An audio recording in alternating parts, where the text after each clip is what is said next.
नमस्कार, स्वागत आप सभी का यूट्यूब चैनल नॉलेज टीवी। सभी हरियाणा वासियों के लिए अभी-अभी 10 धमाकेदार घोषणाएं, बड़ी खुशखबरी। क्या है पूरी अपडेट, आइए देखते हैं। हरियाणा की हर छोटी से बड़ी योजना, घोषणा, आदेश, निर्णय, फैसला, सभी की जानकारी के लिए सब्सक्राइब जरूर कर लें। तो चलिए देखते हैं हरियाणा वासियों के लिए 10 बड़ी खबरें, घोषणा, ऐलान। पहली बड़ी घोषणा, हरियाणा के लाखों भवन निर्माण श्रमिकों के लिए राहत भरी खबर है। श्रम विभाग ने करीब 1 साल से बंद पड़ा श्रमिक रजिस्ट्रेशन पोर्टल देर रात फिर से शुरू कर दिया है। अब रजिस्ट्रेशन और नवीनीकरण यानी रिन्यूअल नए नियमों और कड़े सत्यापन मानकों के तहत किए जाएंगे। श्रम विभाग ने वर्क स्लिप की जांच के लिए पिछले वर्ष जून में पोर्टल बंद कर दिया था। पोर्टल लंबे समय तक बंद रहने के कारण लाखों श्रमिकों को विभिन्न कल्याणकारी योजनाओं का लाभ नहीं मिल पा रहा था। जारी नियमों में मनरेगा में पंजीकृत मजदूर इस योजना में शामिल नहीं हो सकते। जो पात्र मजदूर हैं या नया पंजीकरण करवाना चाहते हैं, वे सरपंच द्वारा जारी पत्र और नियोक्ता द्वारा जारी पंजीकरण के तहत करवा सकते हैं। अब सरपंच और नियोक्ता फार्म जरूरी होगा। श्रमिकों को मिलते हैं ये प्रमुख लाभ। श्रमिक की मृत्यु पर 2 लाख से 5 लाख रुपए तक की सहायता दी जाती है। बोर्ड परीक्षा में उत्कृष्ट प्रदर्शन करने वाले विद्यार्थियों को 8,000 से 51,000 रुपए तक पुरस्कार दिया जाता है। कॉलेज छात्राओं को स्कूटी खरीदने के लिए 51,000 रुपए, साइकिल खरीदने के लिए 5,000 रुपए, औजार खरीदने के लिए 8,000 रुपए, बेटियों के विवाह के लिए 1,01,000 रुपए की सहायता। इसके अलावा 33 कल्याणकारी योजनाओं का लाभ भी दिया जाता है। तो पोर्टल खोल दिया है। तो सूत्रों के हिसाब से अभी तक लेबर कॉपी अपडेट जो आ रही है, जो कॉपी वेरिफिकेशन में पास हुई है, केवल वही लॉगिन हो रही है। बाकी जिनकी लॉगिन नहीं हो रही वे आगामी सूचना तक इंतजार करें। तो अभी लॉगिन में थोड़ा दिक्कत आ सकती है, 1-2 दिन में सभी की लॉगिन हो सकती है। तो आप वेबसाइट को रेगुलर चेक करते रहें। तो ये बड़ी अपडेट। आइए अगली बड़ी घोषणा देखते हैं। राष्ट्रीय राजधानी क्षेत्र में वायु प्रदूषण कम करने के लिए केंद्र सरकार की नई वाहन स्क्रैपेज योजना का सबसे बड़ा असर हरियाणा पर पड़ने वाला है। एनसीआर में शामिल राज्य के 13 जिलों में चल रहे पुराने ट्रक और बसों को चरणबद्ध तरीके से हटाया जाएगा। इसके बदले वाहन मालिकों को नए BS6 या इलेक्ट्रिक वाहन खरीदने पर ब्याज, सब्सिडी, टैक्स छूट और अन्य वित्तीय लाभ दिए जाएंगे। योजना का लाभ और प्रभाव एनसीआर में शामिल हरियाणा के जिलों पर पड़ेगा। इनमें गुरुग्राम, फरीदाबाद, सोनीपत, पानीपत, करनाल, रोहतक, झज्जर, रेवाड़ी, पलवल, नूंह, महेंद्रगढ़, भिवानी, चरखी दादरी शामिल हैं। इन जिलों में पंजीकृत पुराने कमर्शियल वाहनों को नई व्यवस्था के तहत बदलना होगा। नई पॉलिसी के अनुसार BS1, BS2 और BS3 श्रेणी के ट्रक और बसों को अनिवार्य रूप से स्क्रैप करना होगा। BS4 वाहनों को या तो स्क्रैप करना होगा या एनसीआर क्षेत्र के बाहर स्थानांतरित करना होगा। नए वाहन केवल BS6 या इलेक्ट्रिक मानकों वाले ही खरीदे जा सकेंगे। सरकार पुराने वाहन हटाने वालों को कई तरह की राहत देगी।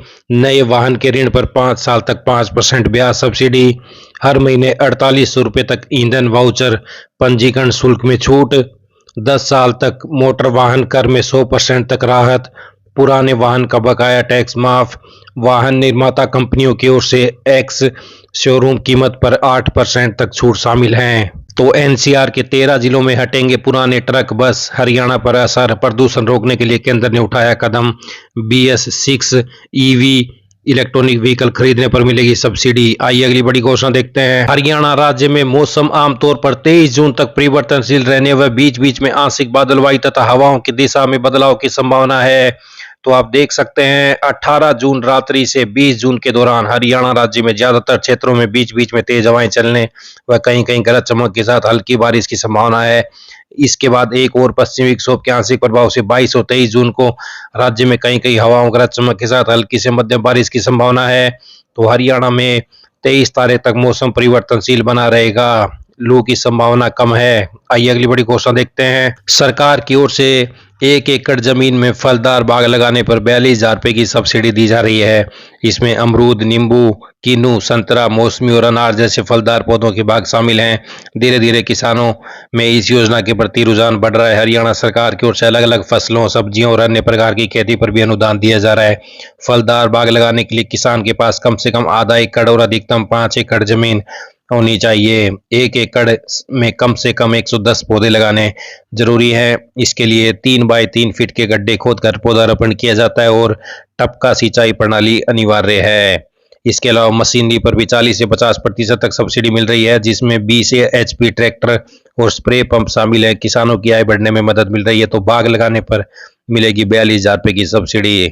आइए अगली बड़ी घोषणा देखते हैं। परिवहन मंत्री अनिल विज ने रोडवेज कर्मचारियों को बड़ी राहत देते हुए घोषणा की है कि राज्य सरकार की नई स्थानांतरण नीति लागू होने तक कर्मचारियों को आपसी सहमति के आधार पर एक बार स्थानांतरण का अवसर दिया जाएगा। इससे कर्मचारियों को व्यक्तिगत और पारिवारिक आवश्यकताओं का समाधान होगा, जबकि विभिन्न डिपो में कार्य व्यवस्था भी प्रभावित नहीं होगी। तो रोडवेज कर्मियों को बड़ी राहत। नई तबादला नीति तक आपसी सहमति से होंगे तबादले। यात्रियों की सुरक्षा के लिए चालकों की होगी सख्त टेस्टिंग। परिवहन मंत्री अनिल विज ने यूनियनों के साथ बैठक में लिए कई बड़े फैसले। आइए अगली बड़ी घोषणा देखते हैं। जब से ईरान और यूएस के बीच युद्ध शुरू हुआ है, उसके बाद से भारत में तेल और गैस की किल्लत शुरू हो गई थी। हालांकि अब लगता है कि हालात थोड़े सामान्य हो सकते हैं। हालांकि फिलहाल भारत में गैस की स्थिति सुधरी नहीं है। इसी बीच अब एलपीजी सिलेंडर की गाइडलाइन में सरकार ने कुछ बदलाव कर दिए हैं। दरअसल हाल में ही तेल कंपनियों और गैस एजेंसियों के द्वारा ग्राहकों के लिए एक एडवाइजरी जारी की गई है, जिसमें लिखा गया है कि तेल विपणन कंपनियों द्वारा ग्राहकों को जारी किए गए एलपीजी सिलेंडर संबंधित कंपनियों की संपत्ति है। ये सिलेंडर ग्राहकों को सिक्योरिटी डिपॉजिट पर दिए जाते हैं और इनका उपयोग केवल पंजीकृत उपभोक्ता द्वारा ही किया जाना चाहिए। इसके अलावा इस नोटिस में ग्राहकों को सूचित किया गया है कि एक व्यक्ति से दूसरे व्यक्ति को एलपीजी सिलेंडर बेचना या ट्रांसफर करना भी गैर कानूनी है। इसका मतलब है कि गैस सिलेंडर जिसके नाम पर होगा या जिसका होगा वह उसी के पास रहना चाहिए। उसे किसी और को देना गैर कानूनी माना जाएगा। तो एलपीजी सिलेंडर बेचा, ट्रांसफर किया या किसी को दिया तो अब खैर नहीं। आइए अगली बड़ी घोषणा देखते हैं। हरियाणा युवाओं के लिए खुशखबरी। कॉलेजों में यूजी कक्षाओं में एडमिशन की तारीख 30 जून तक बढ़ा दी है।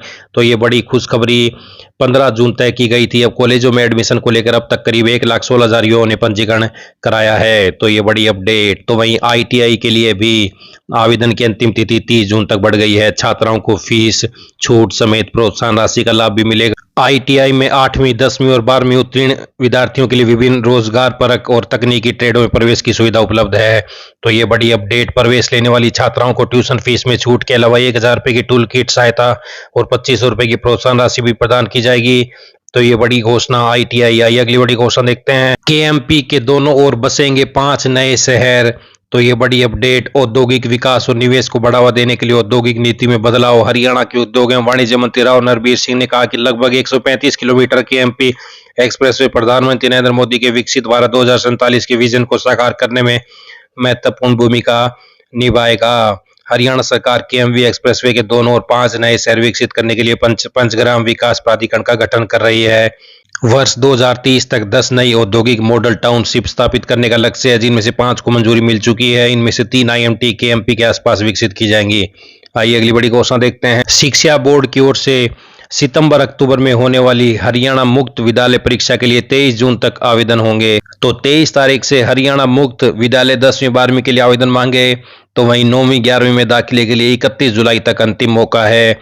तो वहीं 9 जुलाई को होगी सीनियर सेकेंडरी शैक्षिक की परीक्षा। हरियाणा विद्यालय शिक्षा बोर्ड की सीनियर सेकेंडरी शैक्षिक की कंपार्टमेंट व अतिरिक्त विषय की 1 दिवसीय परीक्षा 9 जुलाई को होगी।